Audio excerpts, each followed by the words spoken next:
Hola, ¿cómo están? Bienvenidas y bienvenidos a Aprende en Casa 3. Espero que ya tengan todo su material listo por última vez para esta que será su última sesión de matemáticas para sexto grado. Como siempre, de la mano de la compañía y guía de la maestra Diana Florisa Cortés. Bienvenida, maestra. Muchas gracias, María. Bienvenidos a la última sesión de este ciclo escolar. Les saludo con la mano en el corazón. Hoy será una sesión diferente, ya que concluimos el ciclo escolar. Así que espero que todos los estudiantes ya estén listos para acompañarnos. Es cierto, maestra, hoy es nuestra última sesión de este ciclo escolar en el que tuvimos la oportunidad de acompañar a las alumnas y los alumnos en esta manera especial de estudiar y aprender. Así es, María. Juntos emprendimos un camino de aprendizaje fuera de las aulas. En nuestro caso, en este proyecto especial de Aprende en Casa, teniendo 3 o 4 sesiones por semana como parte de nuestra preparación académica.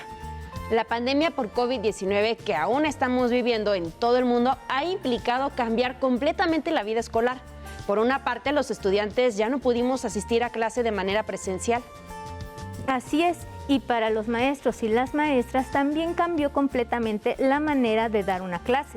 Y la mayoría de nosotros tuvimos que recurrir al uso de diversas estrategias y herramientas, por ejemplo, el uso de las redes sociales y aplicaciones para reuniones en grupo que permiten establecer la comunicación con los alumnos, padres de familia, compañeros y autoridades. Pero muchos de mis compañeros maestros tuvieron que implementar otro tipo de estrategias, por ejemplo, elaborar apuntes y ejercicios que pegaban en la entrada de la escuela o entregaban a los padres de familia para que en casa los estudiantes pudieran contestar y regresar para su revisión. Otros maestros se dieron a la tarea de visitar a los alumnos de su comunidad para ayudarles a estudiar en un proceso de enseñanza individualizada, de tal manera que también cambió la manera de atender las dudas y los procesos de aprendizaje de los alumnos y las alumnas. Sí, maestra, y en particular en matemáticas surgen dudas porque hay diversas variantes y condiciones que están implicadas en las situaciones y tiene impacto en los conceptos y procedimientos matemáticos que les corresponde y que se debe considerar para representar, organizar y resolver dicha situación. Así es. Y un aspecto que se ha destacado durante este grado es promover que los alumnos y alumnas argumenten sus respuestas y los procedimientos que utilizan para encontrar los resultados, con el propósito de que reflexionen, comprendan e interpreten todo lo que realizan para resolver las situaciones y problemas que se presentan en su entorno. Por ejemplo, en marzo del 2020, hace más de un año, la Organización Mundial de la Salud declara que el mundo enfrenta un suceso histórico, la pandemia por el virus SARS-CoV-2. Sí, de ese modo se dio inicio al cambio de nuestra normalidad. Dentro de las acciones que se comenzaron a realizar, una que ha sido primordial es el registro de datos de diversa índole, tanto de manera directa como indirecta. Consecuencias del COVID-19. Citamos como ejemplo el registro de casos positivos que implica el número de personas infectadas, su edad y sus condiciones de salud al momento de contagiarse, así como los síntomas que presentaban estos registros permitieron tomar decisiones no solamente locales, sino mundiales para tratar la pandemia y crear estrategias que permitieran enfrentar esta emergencia. De ahí surge, por ejemplo, el uso del semáforo de riesgo epidemiológico, que nos indica, a partir de los colores, el riesgo de contagio por COVID-19 en las diferentes zonas del país. Así, el color rojo significa máxima posibilidad de contagio. El anaranjado representa un alto nivel de riesgo de contagio. El amarillo es un riesgo medio, en el cual ya se pueden realizar algunas actividades que estaban detenidas. Y el verde indica un nivel bajo de contagio en una determinada entidad. Cabe aclarar que verde no significa que haya desaparecido el riesgo de contagio. Cierto. Y cada determinado periodo nos indicaba el color de nuestra entidad. El registro de esta información por más de un año nos ha permitido, entre otras cosas, comparar lo que sucedía en nuestro país en marzo del 2020 con respecto a marzo del 2021. Estar informados también nos permite reflexionar acerca de la gravedad de la situación que estamos viviendo. Exactamente, María. Los conocimientos que vamos adquiriendo en nuestra formación académica nos permitirán interpretar y analizar la información.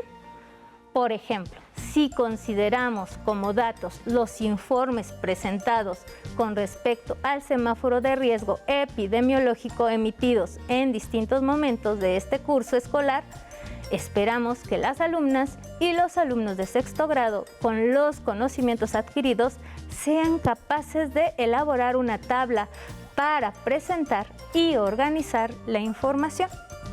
Sin duda sí podrán elaborarlo, porque en nuestras sesiones de Aprende en Casa usamos, elaboramos y leímos tablas de datos referidas a diversas situaciones. También elaboraron y completaron tablas para presentar y organizar información como el número de habitantes por continente, la longitud de saltos, el costo de productos y las características de figuras y cuerpos geométricos. Así que por supuesto que pueden hacerlo, y para mostrarlo vamos a hacer una propuesta para que los estudiantes reconozcan que tienen los conocimientos y herramientas para hacerlo también en sus hogares y ante una situación semejante lo puedan aplicar. ¿Te parece? ¿Qué mejor manera de cerrar este ciclo que mostrando algo de lo que podemos hacer, maestra? Sí, es una demostración de lo aprendido, entonces requiero de tu apoyo para leer la información que se presentó en diferentes periodos y que hemos recopilado. ¿Me ayudas, por favor? Por supuesto, maestra. Entonces, vamos a dar lectura al primer reporte del semáforo de riesgo epidemiológico, que vamos a considerar, y dice aquí que es del 26 de octubre al 1 de noviembre de 2020. Dime qué observas con respecto a los colores del semáforo. A ver, veo aquí que solamente hay un estado en rojo, como también un estado que está en verde. La mayoría de los estados están en anaranjado y amarillo. ¿Podemos conocer cuántos estados están en anaranjado y cuántos en amarillo? Sí, maestra. Solo los tenemos que contar y así ya lo sabremos. Bien. Y si también vamos a considerar cuántos estados están en anaranjado y amarillo en otros reportes, como el del 9 al 15 de noviembre del 2020 y el del 7 al 13 de diciembre del 2020, así como otros del mes de enero, febrero, marzo, etc. ¿Cómo propones que los registremos? Pues definitivamente, maestra, tendremos que hacer una tabla para poderlo registrar. ¿Y cuáles serían las columnas o los renglones que utilizarías? Es decir, ¿qué datos vamos a registrar de la información que obtienes? Considero que debo distinguir cada color para anotar cuántos estados estuvieron en rojo, cuántos en anaranjado y etcétera. Y en realidad, aquí tengo mi propuesta ya, maestra. Excelente. Entonces, para cada periodo registramos el número de estados que hay de cada color, lo que representa el nivel de riesgo en que se ubican los estados. Es cierto, eso representa cada color un nivel de riesgo de contagio de COVID-19. Entonces, ¿qué te parece si contamos y registramos los datos en la tabla para cada reporte? Perfecto, maestra. Entonces, en el caso del reporte del 26 de octubre al 1 de noviembre de 2020, tenemos un estado en color rojo. Voy a empezar por anotar la fecha. Dijimos que va del 26 de octubre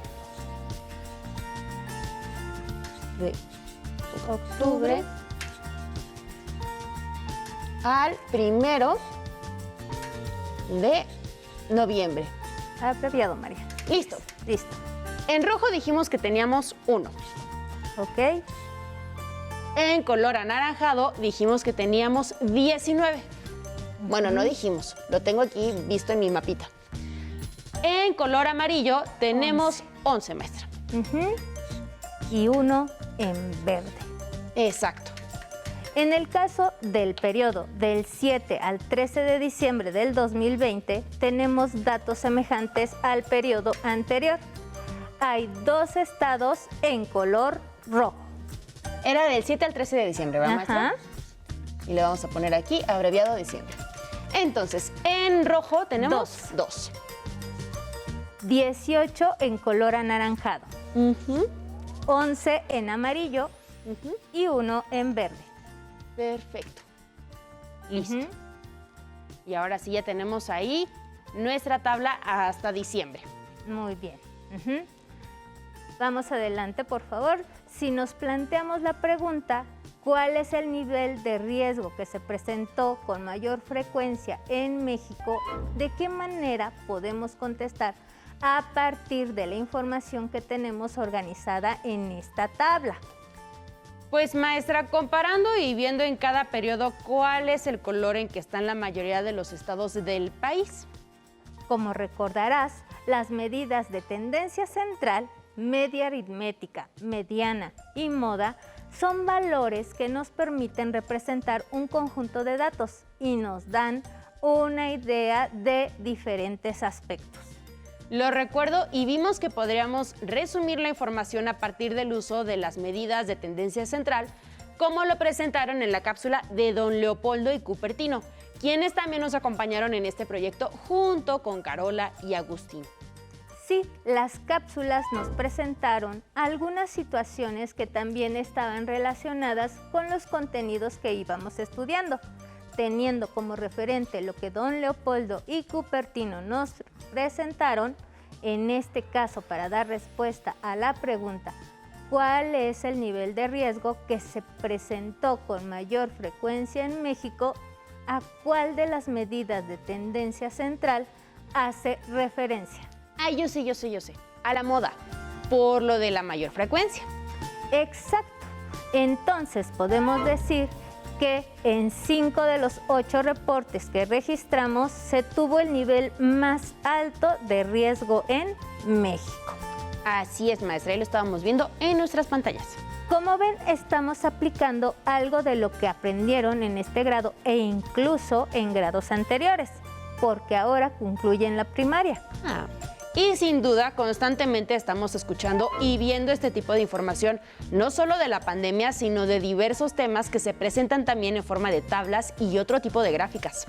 Así es, María. Un ejemplo más de un concepto matemático poderoso es la proporcionalidad directa y particularmente el de razón. En este grado analizamos diversas situaciones en que estaba presente.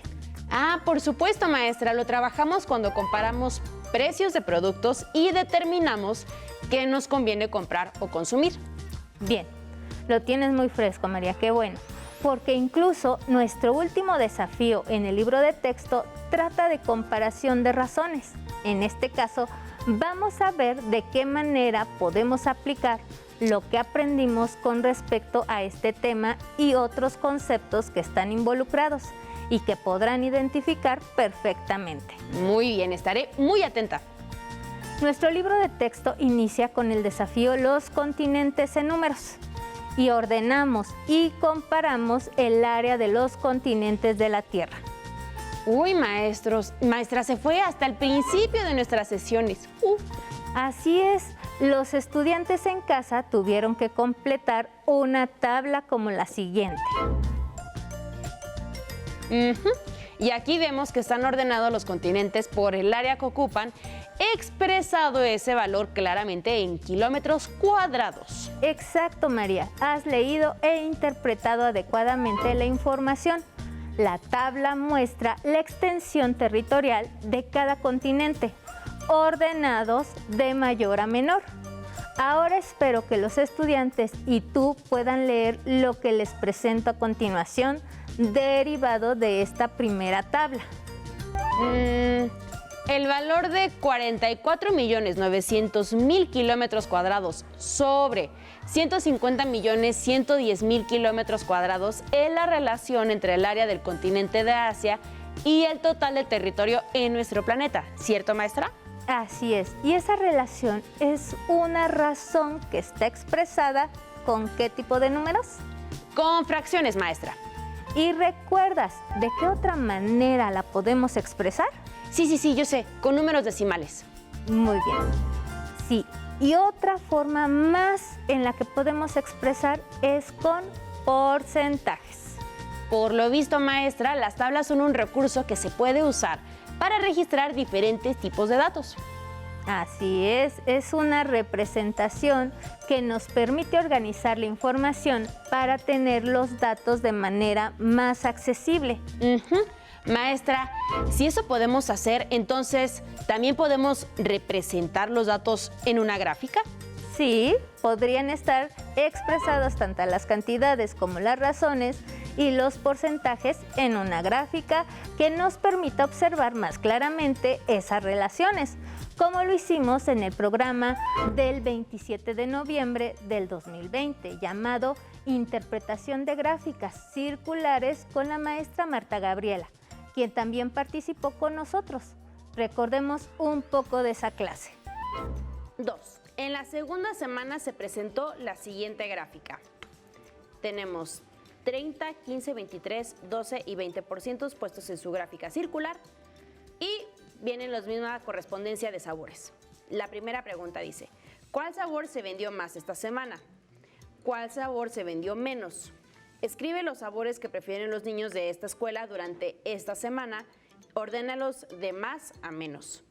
D. ¿Cuántas paletas se vendieron esta semana? Muy bien. Pues con la gráfica podríamos irlas ya contestando sin necesidad de hacer ninguna operación. Es muy sencillo. ¿Cuál sabor se vendió más esta semana? María, tú la tienes tanto en el libro como más de tu lado. Si lo observamos, ¿qué color es el que predomina? Predomina el color verde que corresponde a las paletas de limón. Listo, entonces nuestros chicos seguro ya anotaron que el sabor que más se vendió esta semana es limón. Sí. Vámonos con la segunda. Dice, ¿cuál sabor se vendió menos? Vemos que el que menos predomina es este morado que corresponde al sabor de uva. Muy bien, ya tenemos entonces que el sabor que menos se vendió es uva. Ahora dice, escribe los sabores que prefieren los niños de esta escuela durante esta semana. Muy bien, en esta clase trabajamos la lectura e interpretación de gráficas circulares, en las que los valores estaban expresados por porcentajes y debíamos calcular para poder encontrar los datos que no estaban escritos o explícitos en el problema. Y lo mejor de todo, lo que hemos podido recordar es... ¿Qué, maestra? ¿Qué hemos podido recordar? Que ustedes, los alumnos y las alumnas, y tú, además de leer e interpretar estas representaciones, pueden convertir esos valores a razones, números decimales, equivalentes y viceversa. Es cierto, maestra, y también vimos lo importante que es hacer interpretaciones correctas de la información. Con estos datos de esta actividad que hemos realizado, tenemos la oportunidad de observar y apreciar los conocimientos que han logrado a lo largo de este ciclo escolar. Maestra, también observé que, por ejemplo, los valores de las medidas de tendencia central pueden estar expresados con números naturales y números decimales. Muy buena observación, María. En la mayoría de las sesiones que compartimos, trabajamos con números naturales, números decimales y también con fracciones. Ahora entiendo por qué en el libro de texto se trabajan los números enteros casi a la par que los números decimales y las fracciones. Así es, poco a poco fuimos recuperando conocimientos que adquirieron en grados anteriores y que aplicaron en la resolución de problemas que se plantean en sexto grado. Por ejemplo, en desafíos como listones 1 y listones 2, tuvimos oportunidad de trabajar con números enteros, fracciones y decimales. Maestra Diana, en estas clases de los listones aprendimos que en ocasiones es más exacto una fracción que una expresión con punto decimal, porque, por ejemplo, puede ser un número decimal periódico como es el punto 666666666, que es igual a 0.6, o una expresión decimal tan especial como lo es pi. Por cierto, María, ya que mencionas a pi, ¿recuerdas el cuento del círculo que se sentía enfermo? Sin duda, maestra. Y los cuentos fueron otro aspecto importante en nuestras sesiones. Por supuesto, veamos un poco de este cuento. Una mañana de algún día del mes de marzo, el círculo acudió al médico. Se veía demacrado, rodaba lento y parecía ligeramente obeso. «Buenos días, ¿cómo ha estado, señor Círculo?», preguntó el doctor Compás, quien atendía al círculo cuando se sentía enfermo.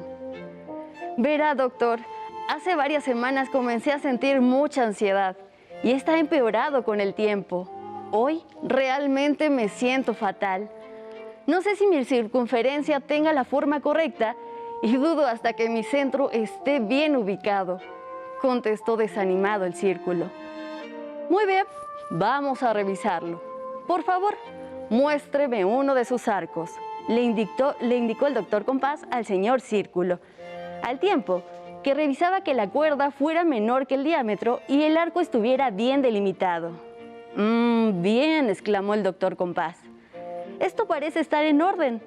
Ahora voy a verificar su circunferencia».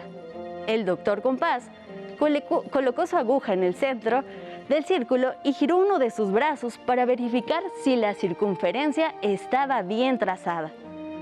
«Su circunferencia está muy correcta», comentó el doctor.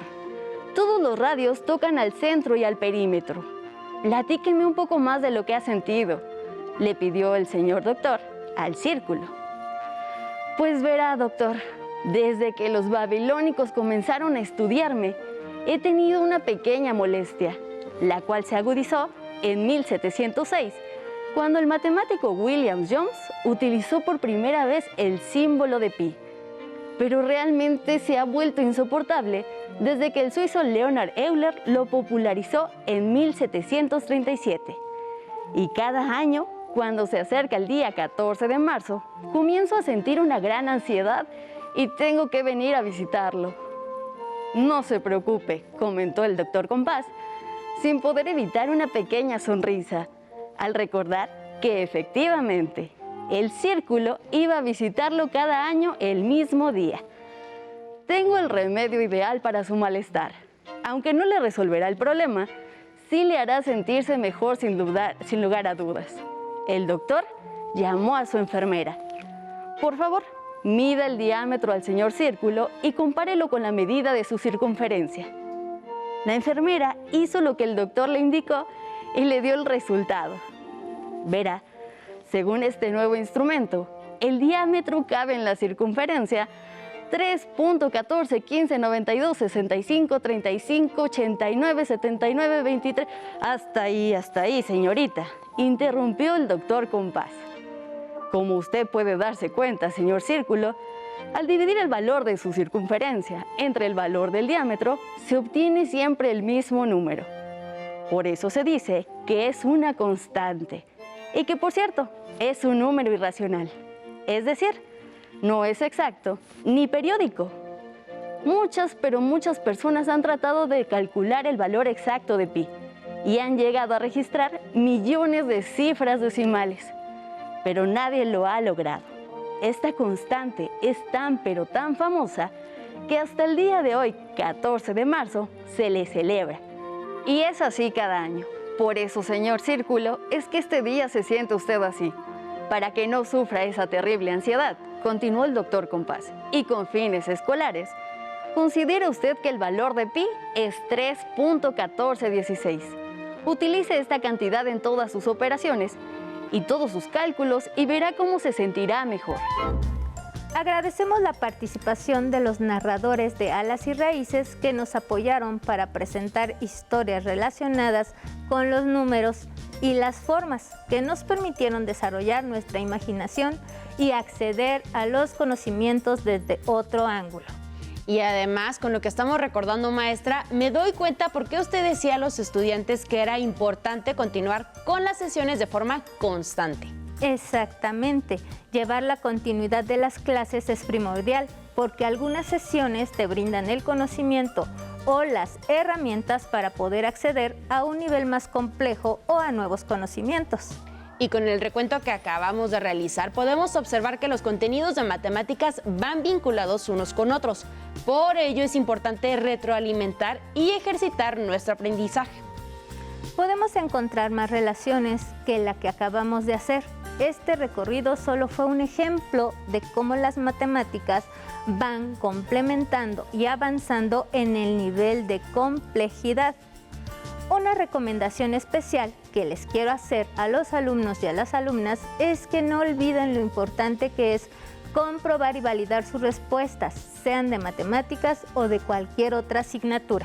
Maestra, todas las clases de Aprende en Casa fueron una nueva experiencia para cada uno de nosotros. Para los maestros y las maestras de nuestro país ha sido un gran reto, en particular para los maestros y maestras que estamos participando en el proyecto Aprende en Casa. Fue una inmensa experiencia.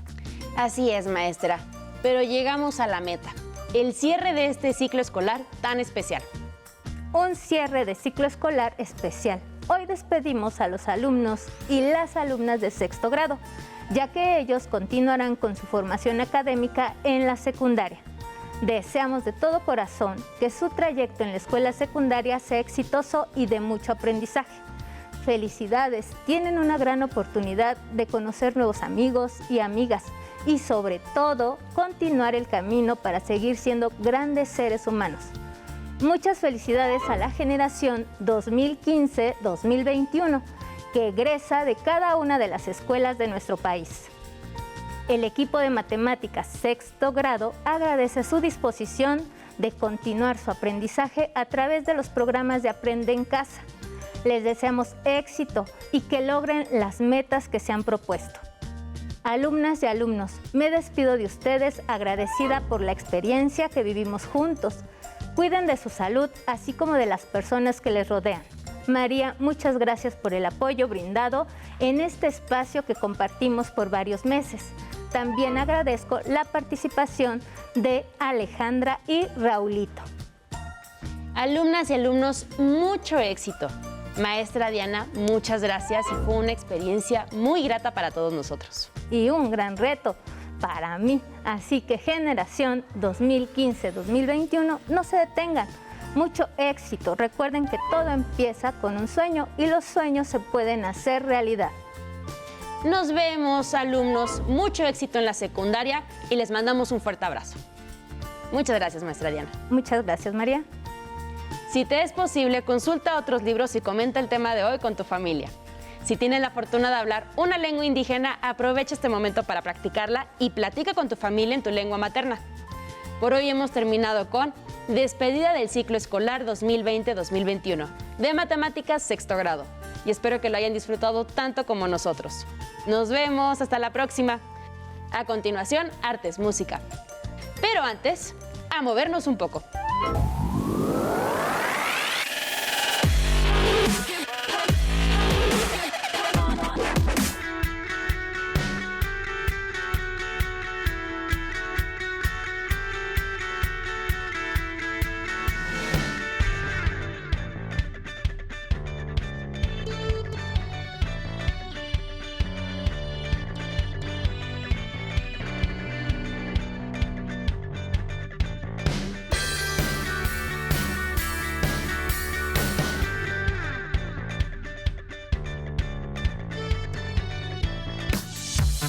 Si no tienes el libro de texto o necesitas ayuda para responder las preguntas, contáctanos. Para apoyo pedagógico, hay maestras y maestros de lunes a viernes de 8 a 20 horas en el teléfono 55 41 72 04 13 con 100 líneas. También puedes encontrar los libros de texto en la página conalitec.cep.gov.mx. Si quieres volver a ver los programas de Aprende en Casa, los puedes encontrar en la siguiente liga: aprendeencasa.cep.gov.mx. ¡Nos vemos!